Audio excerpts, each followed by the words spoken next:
할렐루야. 여러분 평안한 한 주 보내셨습니까? 우리 다 같이 함께 마음을 모아서 7월 29일 수요 저녁 예배를 성부와 성자와 성령의 이름으로 다 같이 드립니다. 우리 사도신경으로 신앙 고백합니다.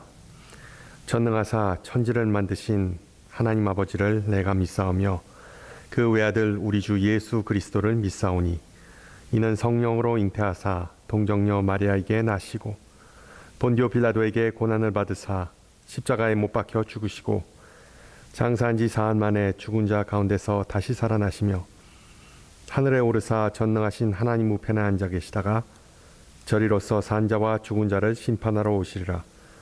성령을 믿사오며 거룩한 공예와 성도와 서로 교통하는 것과 죄를 사하여 주시는 것과 몸이 다시 사는 것과 영원히 사는 것을 믿사옵나이다. 아멘. 우리 다 같이 찬양, 경배와 찬양 내 안에 사느니 우리 함께 부르시겠습니다. 내 안에 사느니 예수 그리스도니 나의 죽음도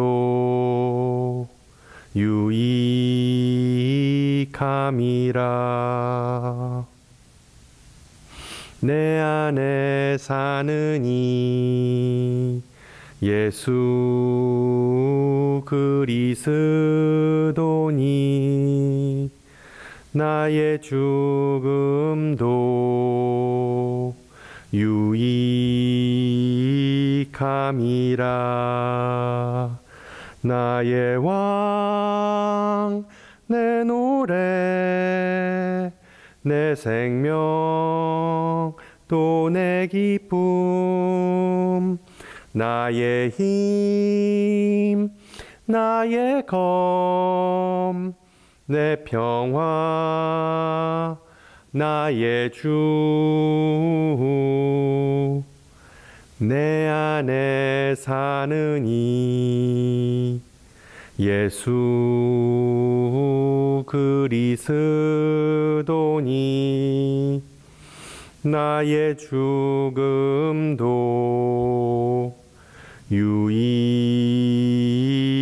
유익함이라. 아멘.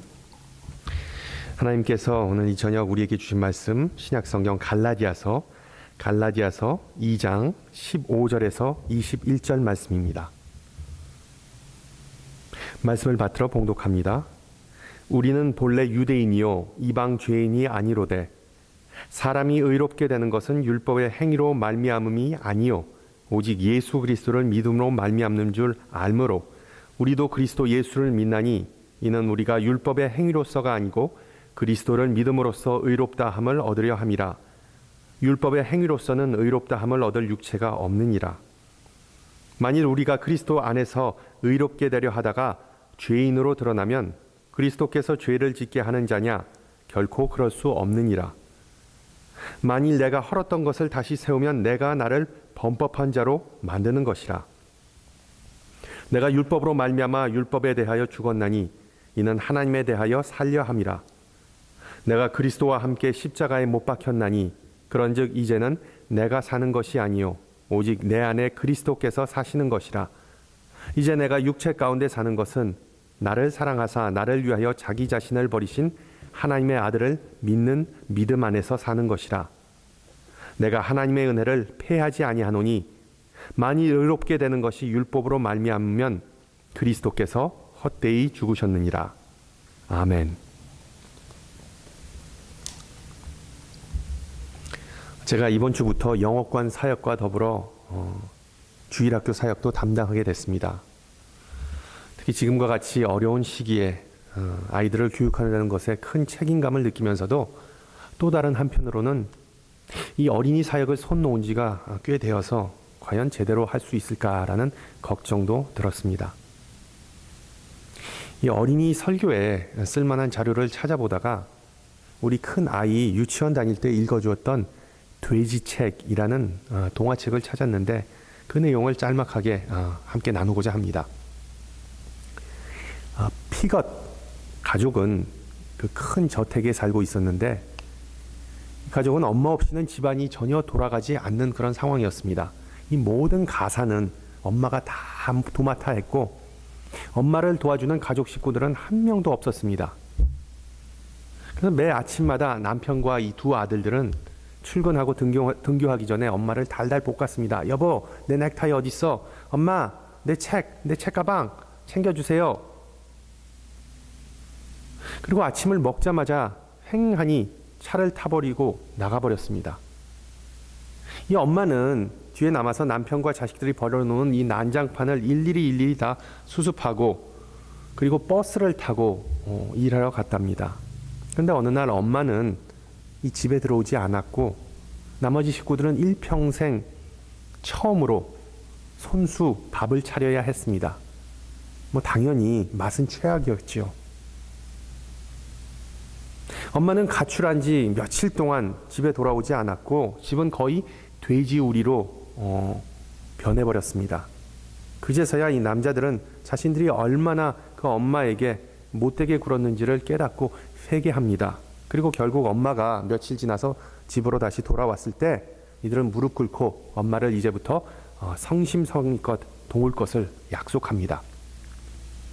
그래서 이제부터는 온 가정이 함께 집안일을 다 하면서 행복한 가정으로 거듭나게 되는 비록 짧지만 인상 깊은 동화책이었습니다. 그런데 이 이야기의 반전은 제일 마지막 페이지에 가서 나오는데 우리 독자는 그 엄마의 직업이 자동차 수리공이었다는 것을 알게 됩니다. 자동차 수리공. 그 고된 일을 하면서 처음부터 끝까지 한마디 안 하는 그 엄마의 모습을 보면서 정말 예수님의 그 희생적인 사랑이 그런 것이겠구나라는 생각이 들었습니다. 또한 가정, 공감 능력, 팀워크, 책임감과 같은 아이들이나 또는 어른들에게 있어 소중한 가치관들을 일깨워주는 참 좋은 책이라고 생각합니다. 특히 코로나 시대에 우리가 많은 이들이 집에서 일하면서 시간을 보내는 경우가 많아졌는데 어떤 인터넷 기사는 우리는 이제 집을 일할 만한 생활터로 그리고 거주할 만한 일터로 가꿔야만 하는 과제를 안고 있다고 말합니다. 일할 만한 생활터 그리고 거주할 만한 일터. 참 공감이 가는 내용이죠. 바꿔 말하면 이제부터는 우리에게 더 많은 집안일이 주어지고 그리고 더 많은 쓰레기가 배출되고 조금만 신경 안 쓰면 집안이 쉽게 엉망이 되는 그런 환경 속에서 살아간다는 의미이기도 합니다. 비단 이것은 우리들의 가정뿐만 아니라 이 공공장소인 교회를 예로 들 수 있습니다. 거의 5달 동안 함께 예배를 드리지 못하면서 교회 청소가 참 큰 문제로 떠오릅니다. 내가 여기저기 돌아다면서 관리를 해보고자 하지만 천정에 거미줄, 바닥에는 온갖 먼지와 그리고 또한 죽은 벌레들, 그리고 또한 밖에는 수리가 필요한 이것저것을 보면서 참 예전에 우리가 토요일 날 아침에 함께 모여서 청소하던 모습이 눈에 아른거립니다. 잘 아시다시피 이 집안일은 해도 티도 안 나고 끝이 없기 때문에 우리가 열심히 집안일을 하더라도 나중에는 허무하기도 합니다. 그러나 집안일을 결코 하찮다고 할 수 없는 이유는 집은 일종의 살아있는 생명체와 같기 때문에 그 집에 사람이 살지 않거나 관리가 안 되면 그 집은 금방 망가지고 그리고 폐허가 되기 십상입니다. 따라서 우리가 집을 청소하고 관리하는 것은 선택이 아닌 필수이고 이것은 상징적인 의미에서 우리의 몸과 마음에도 해당하는 사실입니다. 이러한 모든 주제들을 종합해보면 그렇다면 우리는 어떻게 우리의 육신과 영혼이라는 집을 청결케 유지해야 하는가라는 질문이 떠오릅니다. 그리고 사도 바울은 이 부분에 대해 고린도후서 5장에서 만일 땅에 있는 우리의 장막집이 무너지면 하나님께서 지으신 집 곧 손으로 지은 것이 아니요 하늘에 있는 영원한 집이 우리에게 있는 줄 아느라고 말합니다. 바울은 기본적으로 2개의 집 또는 장막을 언급합니다. 아시다시피 바울은 선교사와 더불어 천막 제조업자였습니다. 문제는 천막 혹은 텐트는 집과는 다르게 쉽게 무너지고 늘 깨끗하게 관리하기 쉽지 않다는 것입니다. 따라서 지상에서 계속해서 반복되는 우리의 신앙생활은 어찌 보면 이 텐트를 끊임없이 수리하고 관리한다는 의미를 수반하는 것이죠.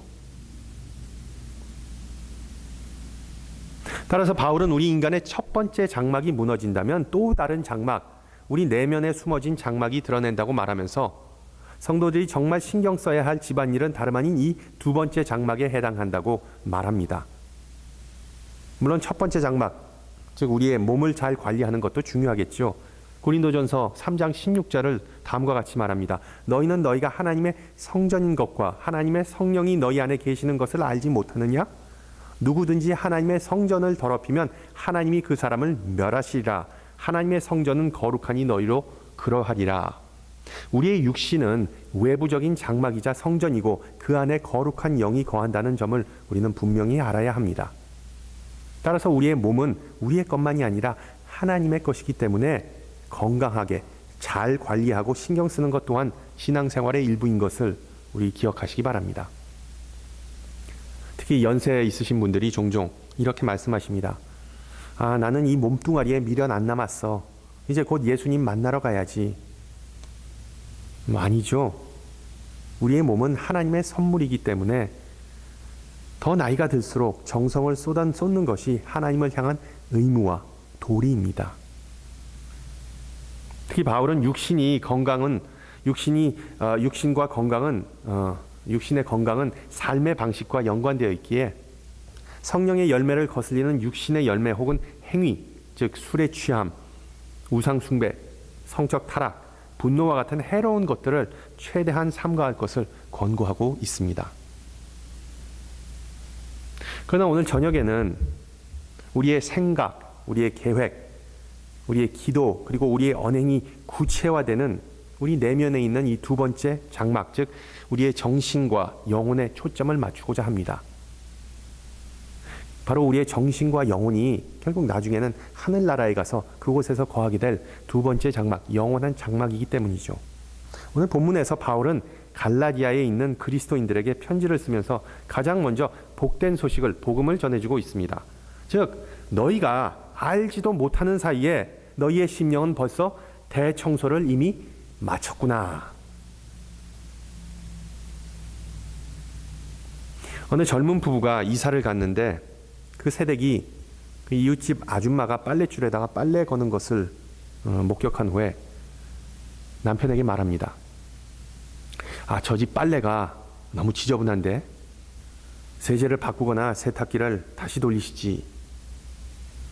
그러자 자신의 남편도 힐끗 한번 쳐다보더니 아무 말 없이 다시 신문을 읽었습니다. 그 후에 그 이웃집에서 빨래를 넣을 때마다 이 세댁은 똑같은 멘트를 날렸습니다. 지저분하다. 세제를 바꿔라. 한 달이 지난 후에 빨랫줄에 깨끗한 빨래가 걸려있는 것을 본 세댁은 남편에게 다음과 같이 말했답니다. 여보, 이웃집 아줌마가 드디어 빨래를 제대로 깨끗하게 하기 시작했나 봐요. 도대체 무슨 일이 있었을까요? 그러자 남편이 다음과 같이 대답했답니다. 내가 오늘 아침 일찍 일어나서 창문을 닦았어. 오늘 본문에서 바울은 우리 신앙인들이 열심히 청소를 해도 별 소용이 없는 이유는 우리가 어디가 지저분한지 보지도 못하고 그 더러움을 어떻게 없애야 하는지도 모르기 때문이라고 암시합니다. 더 큰 문제는 우리 인간이 영을 깨끗하게 하는 방법을 어설프게 안다고 주장하면서 엄청난 삽질을 한다고 바울은 말합니다. 갈라디아 교인들은 모세의 율법을 철저하게 지키는 것이야말로 자신들의 영적인 집을 깨끗하게 유지할 수 있다고 믿었는데 이러한 모든 노력은 결국 다 쓸모없다는 것입니다. 이것을 현대적인 의미로 바꾸어 말한다면 우리가 신앙생활을 열심히 하면서 예배드리고 섬기고 헌금하고 교제하는 모든 행위들은 결코 우리의 심령을 깨끗하게 할 수 없다는 의미죠. 우리의 몸, 즉 눈에 보이는 장막은 때 빼고 광내고 가꾸면 깨끗해지겠지만 우리의 영, 즉 눈에 보이지 않는 장막은 우리가 아무리 열심히 노력해도 깨끗해질 수 없다는 의미입니다.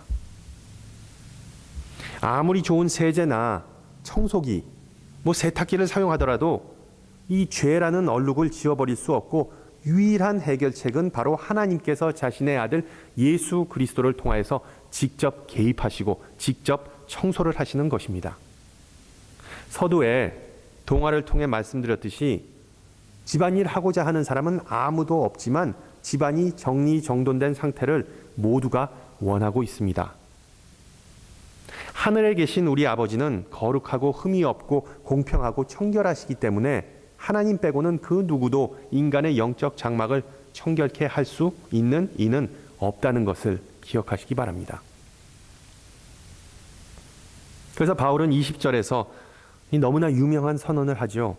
오늘 찬양과도 연관된 그 본문인데, 내가 그리스도와 함께 십자가에 못 박혔나니 그런즉 이제는 내가 사는 것이 아니요 오직 내 안에 그리스도께서 사시는 것이라. 이제 내가 육체 가운데 사는 것은 나를 사랑하사 나를 위하여 자기 자신을 버리신 하나님의 아들을 믿는 믿음 안에서 사는 것이라.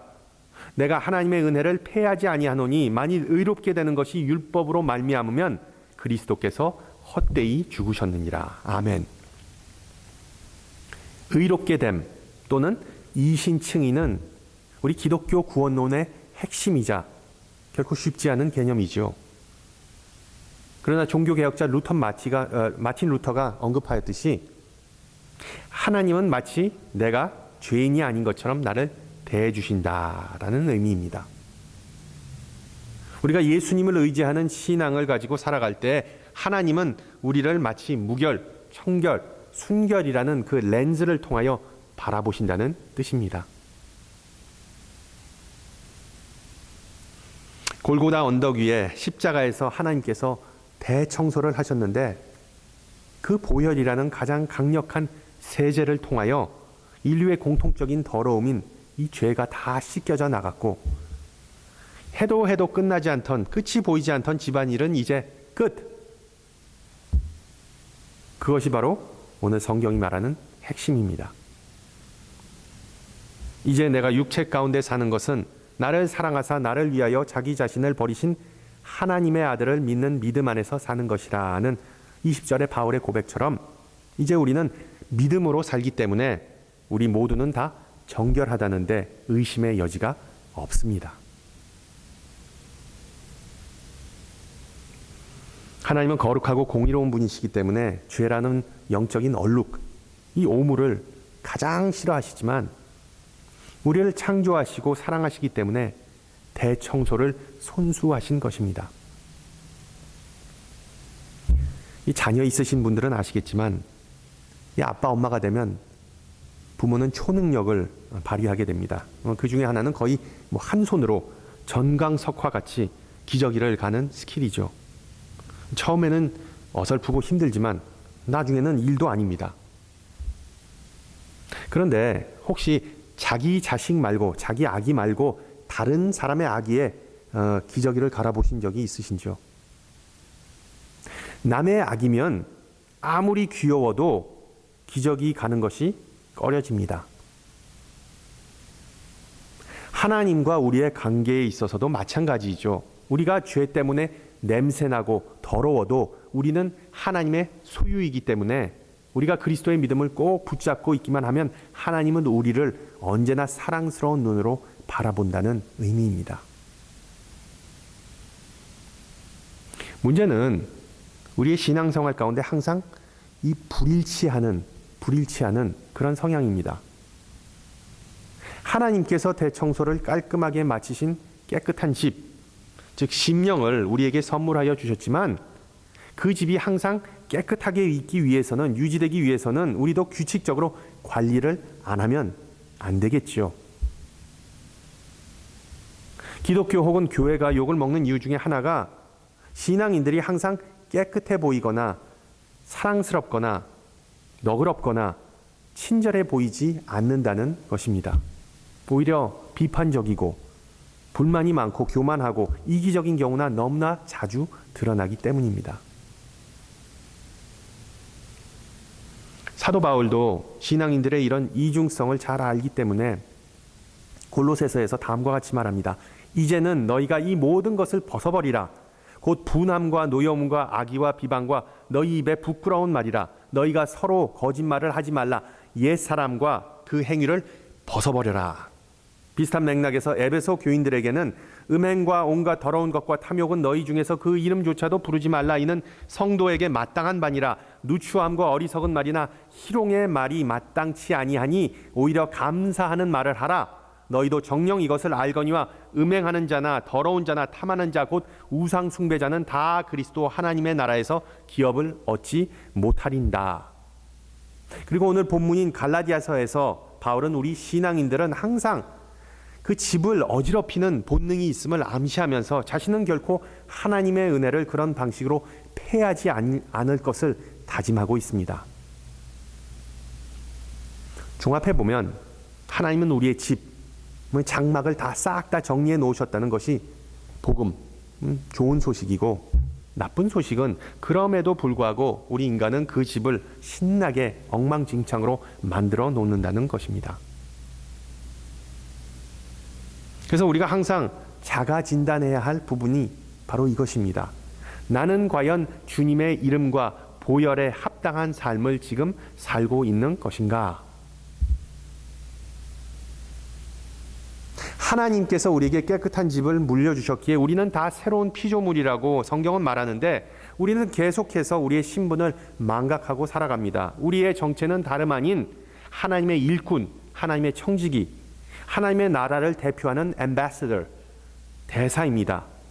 그렇다면 하나님께서 우리에게 맡겨주신 공간을 청결하고 아름답게 가꾸는 것은 너무 과하거나 부담되는 일은 아니지 않습니까? 우리가 살면서 주님의 영광을 비추고 받은 은혜를 패하지 않기 위해서 그렇다면 어떻게 살아야 하겠습니까? 첫째, 말씀 가운데 걸어야 합니다. 지난주에 살펴본 데살로니가서의 빛 가운데 걸어라는 내용과 일맥상통하지요. 마찬가지로 요한복음 15장에서 예수님은 너희는 내가 일러준 말로 이미 깨끗해졌다고 말씀하십니다. 또한 구약에서 다윗은 시편 119편에서 청년이 무엇으로 그의 행실을 깨끗하게 하리이까? 주의 말씀만 지킬 따름이니이다. 그리고 나중에 주의 말씀은 내 발의 등이요 내 길의 빛이니이다고 고백합니다. 하나님의 말씀은 가장 효과적인 세정제와 세정 티슈와 같이 우리가 매일 우리 삶 속에 적용하면 비록 그 변화가 눈에 금방 띄지 않을지라도 우리의 심령이라는 집을 항상 청결하게 지켜줄 수 있는 도구라는 것이죠. 둘째, 죄라는 얼룩이 보이는 즉시 청소해야 합니다. 우리가 영적으로 나태해지고 게으러지면 오물과 먼지를 점점 더 쌓아두면서 나중에는 청소할 엄두가 나지 않는 상황이 발생하고 맙니다. 지금 즉시 다 던져버리시기를 소망합니다. 바울은 에베소서 4장에서 말합니다. 그런즉 거짓을 버리고 각각 그 이웃과 더불어 참된 것을 말하라. 이는 우리가 서로 지체가 됨이라. 분을 내어도 죄를 짓지 말며 해가 지도록 분을 품지 말고 마귀에게 틈을 주지 말라. 도둑질하는 자는 다시 도둑질하지 말고 돌이켜 가난한 자에게 구제할 수 있도록 자기 손으로 수고하여 선한 일을 하라. 무릇 더러운 말은 너희 입 밖에도 내지 말고 오직 덕을 세우는데 소용되는 대로 선한 말을 하여 듣는 자들에게 은혜를 끼치라. 지금 즉시 바로 이것이 집안일을 하는 데 있어 핵심이죠. 여러분, 식사하고 빈둥거리다 보면 나중에 가서는 설거지 되게 하기 싫습니다. 영적 집안일을 하는 데 있어 바울은 수많은 명령어를 사용합니다. 버리라, 틈을 주지 말라, 포기하라, 죄 짓지 말라 등등. 여러분, 이 모든 행동들은 우리의 의지로 결단을 내릴 수 있다고 바울은 말하고 있습니다. 하나님께서 이미 대청소를 하셨기 때문에 이런 잘자한 집안일들, 명령들은 일도 아니라는 것을 기억하고 용기를 가지시기 바랍니다. 셋째, 공동체를 의지하세요. 공동체를 의지하세요. 모이기를 패하는 어떤 사람들의 습관과 같이 하지 말고 오직 권하여 그날이 가까움을 볼수록 더욱 그리하라 하고 히브리서 저자는 경고합니다. 지난주에 말씀드렸듯이 말세의 징조 중에 하나는 모이기를 싫어하고 세상과 단절하여서 술, 담배, 오락이나 도박과 같은 것들을 통해 혼자서 위로를 찾는 것입니다. 비록 우리가 코로나 때문에 교회에 모이지 못하지만 다행히 온라인에서 계속해서 소통할 수 있고, 그러면서 우리는 예수님을 주로 고백하고 성결한 삶을 살아가는 교회 공동체의 구성원으로서 살아가는 상황입니다. 여러분, 우리 교우들이 있지 않습니까? 근심, 걱정, 기도 제목과 같은 그런 집안일들을 혼자 하면 힘들고 짜증나지만 같이 하면 금방 하고 그리고 쉬워집니다. 여러분, 마지막으로 우리의 심령을 관리하기 위하여 책임감을 가지세요. 책임감. 모든 그리스도인들은 하나님과 더불어서 이 망가지고 상실감 속에 빠진 세상을 향한, 이 세상 사람들을 향한 의무가 있습니다.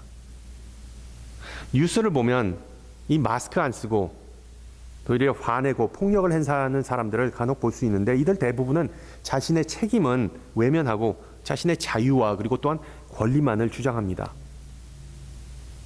하나님께서 우리들에게 가족, 이웃, 교우들을 주신 이유는 서로 위로하고 그리고 또한 기분 좋게 해주라는 것뿐만 아니라, 우리가 혹시 잘못된 방향으로 가고 있을 때 지적질이 아닌 조심스러운 권면을 해주라는 그런 의미도 있습니다.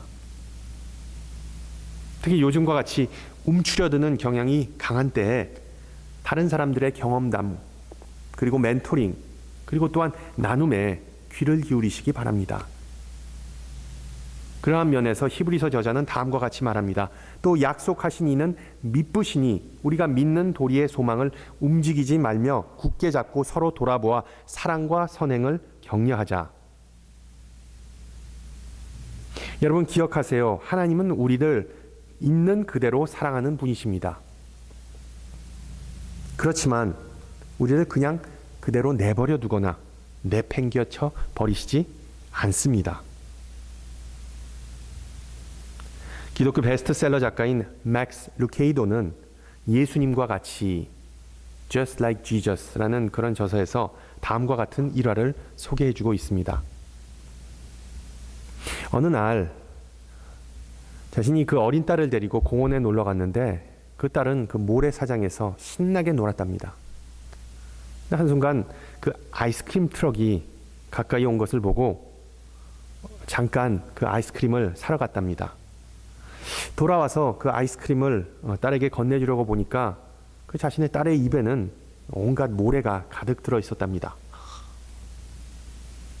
그 지저분한 딸의 모습은 여전히 귀엽고 사랑스러웠지만, 그렇다고 그 모래를 먹게 내버려 두었을까요? 아니죠. 그 아이를 당장 들쳐매고 그 파운텐에 가서 입을 깨끗이 씻어주었답니다. 왜? 딸을 사랑하였기 때문이죠. 그러면서 루케이도는 다음과 같이 말합니다. 하나님도 우리에게 이와 같이 하십니다.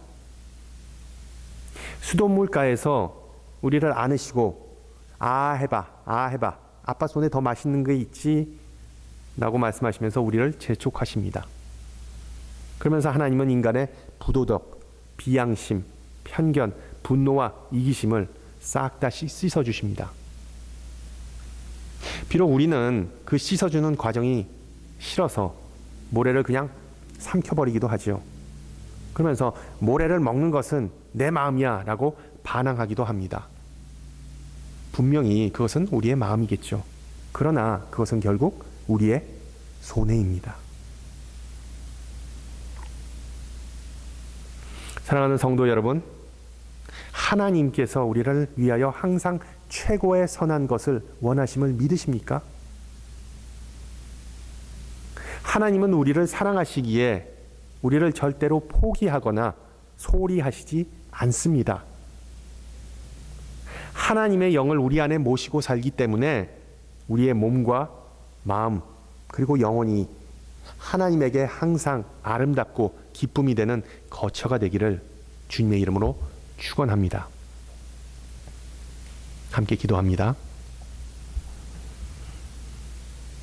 은혜가 많으신 하나님 아버지, 오늘 이 수요일 저녁에 말씀으로써 우리의 영혼을 위로해 주심을 감사드립니다.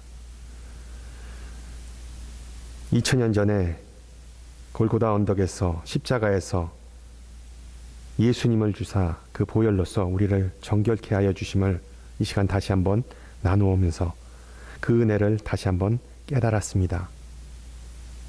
하나님 아버지, 지금도 하늘나라 보좌 우편에서 우리를 위하여서 기도하시면서 우리를 위하여서 온갖 정성을 쏟아부으시는 우리 주님의 그 사랑과 은혜를 다시 한번 기억하고, 특히 지금과 같이 우리의 신앙이 흔들리기 쉬운, 우리의 신앙이 나태해지고 그리고 게을러지기 쉬운 이런 때에 주님의 그 열정과 사랑을 다시 한번 감사드립니다.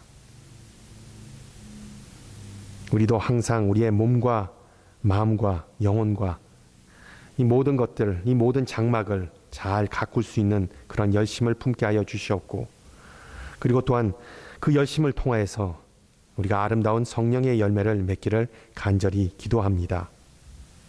하나님, 이 뜨거운 여름 동안에 우리의 사랑이 식지 않고 더욱더 주님을 향하여서 뜨겁게 불타오를 수 있게 하여 예수 그리스도의 이름 받들어 감사하며 기도하옵나이다.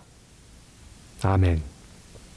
여러분, 편안한 밤 보내시고 감사와 찬양이 넘치는 한 주간 보내시기를 주님의 이름으로 축원합니다. 샬롬.